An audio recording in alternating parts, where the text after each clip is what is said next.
Hello friends, in this video I will show you how to perform a printhead cleaning on Epson L31 series MFPs. First we need to print a nozzle check pattern. How to print it?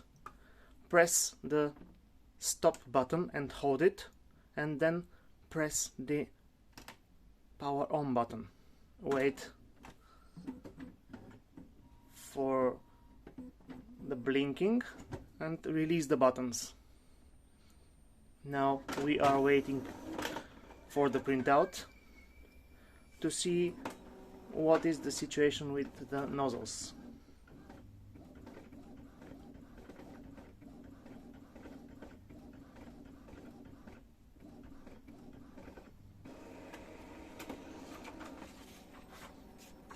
Here we see our printout.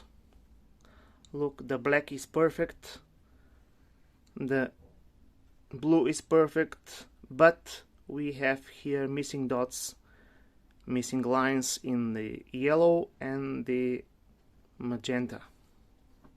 So we need to perform a printhead cleaning.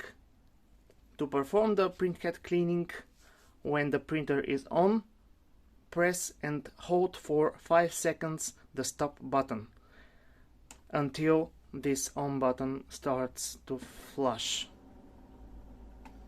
and release it. Now the printer is doing this printhead cleaning, and after that these missing lines have to disappear. But if you have still these missing lines, you need to repeat over and over until the result is okay. That's it. Thank you very much and good luck.